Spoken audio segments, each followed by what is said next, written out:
സത്യത്തില് ഈ വാരണാസി ജില്ലാ കോടതിയുടെ വിധിയിൽ ഇന്ന് വലിയൊരു അത്ഭുതമൊന്നും സംഭവിച്ചിട്ടില്ല.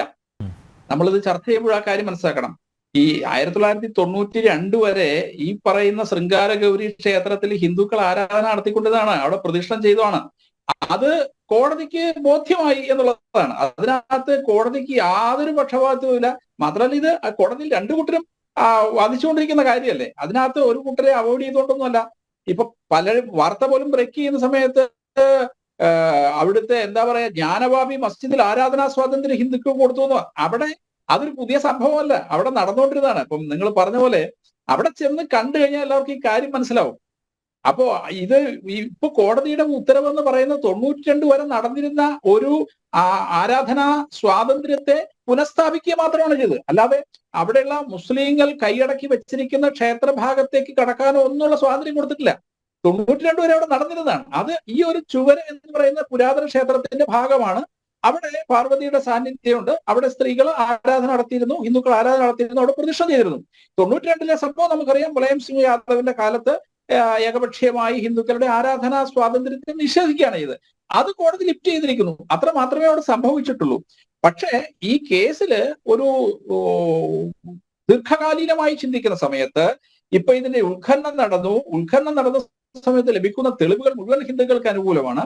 അതുകൊണ്ട് ഈ പറയുന്ന സൈറ്റ് പൂർണ്ണമായിട്ടും ജ്ഞാനവാപി മന്ദിരായിരുന്നു എന്ന് തെളിയിക്കാൻ ഈ ഒരു കോടതി വിധിക്ക് സാധിക്കും എന്നുള്ളതാണ് അതിന്റെ ഒരു പ്രാധാന്യം എന്ന് പറയുന്നത്. അല്ലാതെ പുതിയൊരു അത്ഭുതമൊന്നും അവിടെ സംഭവിച്ചിട്ടില്ല. ഈ വിധിക്ക് ഇപ്പോൾ ഉള്ള പ്രാധാന്യം എന്ന് പറയുന്നത് ഇപ്പോൾ നടന്ന ഉത്ഖനനം കൂടെ വരുമ്പോൾ അത് കോടതി ഇപ്പൊ ഈ ശൃംഗാര ഗൗരി ക്ഷേത്രത്തില് പൂജ നടത്താനുള്ള അനുമതി കൊടുക്കുന്നത് പോലും ഈ ഉത്ഖനനങ്ങളിൽ ലഭിച്ച തെളിവുകൾ വളരെ പ്രബലമായ തെളിവുകളാണ്. അപ്പൊ അതിന്റെ അടിസ്ഥാനത്തിലാണ്. അപ്പൊ അല്ലാതെ വേറെ ഒരു അത്ഭുതം അവിടെ നടന്നിട്ടില്ല. നേരത്തെ ആരാധന നടന്നുകൊണ്ടിരുന്നതാണ്. അവിടേക്ക് പ്രവേശിക്കാനുള്ള അനുമതി കൊടുത്തു. അത് ഒരു ദീർഘകാലീനമായി ചിന്തിക്കുന്ന സമയത്ത് ഇനി സുപ്രീം കോടതി പോയാലും ശരി, യാതൊരു സംശയം വേണ്ട. ഇപ്പൊ പറയുന്നത് ഓർത്തു വെച്ചോളൂ, സുപ്രീം കോടതി പോയാലും ശരി, കാശി വിശ്വനാഥ ക്ഷേത്രം അത് ഹിന്ദുക്കളുടെയാണ്, ജ്ഞാനവാപി എന്ന് പറയുന്ന മസ്ജിദ് അല്ല എന്ന് തെളിയുകയും അവിടെ ഒരു അയോധ്യയിൽ നടന്നതുപോലെ തന്നെ മുസ്ലിം സമൂഹത്തിന്റെ വികാരത്തെ മാനിച്ചുകൊണ്ട് അവർക്ക് സത്യം പറഞ്ഞാൽ ഇതിനേക്കാളും മനോഹരമായ ഒരു ആരാധനാലയം ലഭിക്കുകയും ചെയ്യുന്ന സാഹചര്യത്തിലേക്കാണ് കാര്യങ്ങൾ പോകുന്നത്.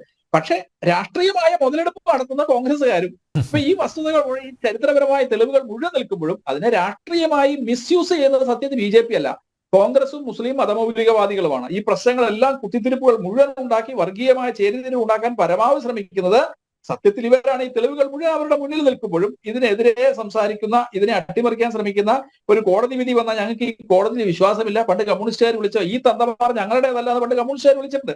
കമ്മ്യൂണിസ്റ്റുകാരെ സംബന്ധിച്ച് വിളിക്കാൻ കാരണം അവർക്ക് ഇവിടുത്തെ കോടതിയിലോ ഭരണഘടനയിലോ അത് വിശ്വാസം ഇല്ലാത്തവരാണ്. പക്ഷെ കോൺഗ്രസ്സുകാർ ഇപ്പൊ എന്താ വെച്ചാൽ ഈ ഐക്യമുന്നണി ഉണ്ടാക്കി ഇപ്പൊ കമ്മ്യൂണിസ്റ്റ് പാർട്ടിക്ക് പഠിച്ചുകൊണ്ടിരിക്കുകയാണെന്നാണ് എനിക്ക് തോന്നുന്നത്. അത് കോൺഗ്രസിന് എന്താണെങ്കിലും നന്നാവില്ല എന്നാണ് എനിക്ക് പറയാനുള്ളത്. അത് പിന്നെ അത് കോൺഗ്രസിന്റെ വിഷയം.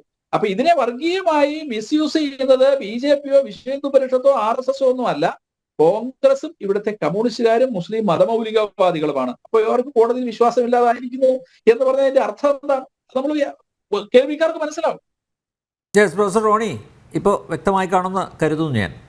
ഇല്ല, അങ്ങനെയെങ്കിൽ പ്രിയപ്പെട്ട ശങ്കരാചാര്യമാര് കോൺഗ്രസ്സുകാരാണെന്ന് സമ്മതിക്കേണ്ടി വരുമല്ലോ. ഇന്ത്യയിലെ ഏറ്റവും ബഹുമാനിതരായിട്ടുള്ള ഹിന്ദു ആചാര്യന്മാർ അവരും അങ്ങനെയെങ്കിൽ കോൺഗ്രസ്സുകാരാണ്, കോൺഗ്രസിന്റെ നിലപാടാണ് അവർ പറഞ്ഞത് എന്ന് നമ്മൾ പറയേണ്ടി വരുമല്ലോ. അല്ല, അയോധ്യയിലെ ശ്രീരാമ ജന്മഭൂമിക്കെതിരെ ഈ രണ്ട് ശങ്കരാചാര്യന്മാർ ഇതിനു മുമ്പ് പ്രസ്താവന നടത്തിയിട്ടുണ്ട്. കോൺഗ്രസിന്റെ തെരഞ്ഞെടുപ്പ് റാലിയിൽ പങ്കെടുത്തിട്ടുള്ളതേ ഉള്ളൂ. ബാക്കി എല്ലാം കോൺഗ്രസിന് വേണ്ടി നിലകൊണ്ടതാണ്. അതിവിടെ എല്ലാവർക്കും അറിയുന്നതാണ്. അതുകൊണ്ട് ശങ്കരാചാര്യരുടെ പേരൊന്നും പറയണ്ട. ശങ്കരാചാര്യർ, ഈ പറഞ്ഞ ശങ്കരാചാര്യർ ആരാണ് എന്നുള്ളതും കൃത്യമായ ജാതിവാദത്തിന്റെ ആരൂഢമാണ് അദ്ദേഹത്തിന്റെ മഠം എന്ന് പറയുന്നത്. അതിനെ ഇവിടുത്തെ പൊതു ഹിന്ദു സമൂഹം അംഗീകരിക്കണം എന്ന് പറഞ്ഞാൽ അത് നിങ്ങൾ അംഗീകരിച്ചോളൂ. കാരണം കോൺഗ്രസ്സുകാരെ സംബന്ധിച്ച് അവർക്ക് അംഗീകരിക്കാൻ പറ്റും. ജാതിവാദത്തിന്റെ ആരൂഢ സ്ഥാനമാണ് ഈ ശങ്കരാചാര്യ പുരി. ഞാൻ അവിടെ പോയിട്ടില്ലാണ് സാർ. ഞാൻ അദ്ദേഹത്തെ സ്വീകരിച്ചിട്ടുള്ള ആളാണ്. അദ്ദേഹം കേരളത്തിൽ വന്നപ്പോൾ സ്വീകരിച്ചു. കാരണം ശങ്കരാചാര്യർ എന്ന് പറയുന്ന ആ ഒരു പദവിയെ മാനിച്ചുകൊണ്ട്. എന്നിട്ട് ആ മനുഷ്യൻ ഇവിടെ വന്ന് പ്രസംഗിച്ചെന്താന്ന് ഞാൻ കേട്ടു. ഒന്നാന്തരം ജാതിവാദിയാണ്. ആ ജാതിവാദിയായ ശങ്കരാചാര്യർക്ക് കോൺഗ്രസ് ചേരും. കോൺഗ്രസിന്റെ തെരഞ്ഞെടുപ്പ് റാലിയിൽ അദ്ദേഹം പങ്കെടുത്തിട്ടുണ്ടല്ലോ. ബാക്കി എല്ലാ കാര്യത്തിലും അദ്ദേഹം പങ്കെടുത്തിട്ടുണ്ട്. അതുകൊണ്ട് ആ ശങ്കരാചാര്യന്റെ വാക്ക് നിങ്ങൾക്ക് മൂല്യമുള്ളതായിരിക്കും, ഇവിടുത്തെ പൊതു ഹിന്ദു സമൂഹത്തിനോ വ്യക്തിവാദികൾക്കോ ഒട്ടും മൂല്യം. കേരളത്തിൽ കമ്മ്യൂണിസ്റ്റുകാർക്ക് സന്ദീപാനന്ദഗിരി പോലെ കോൺഗ്രസ്സുകാർക്ക് ഒരു ശങ്കരാചാര്യരെ കിട്ടി.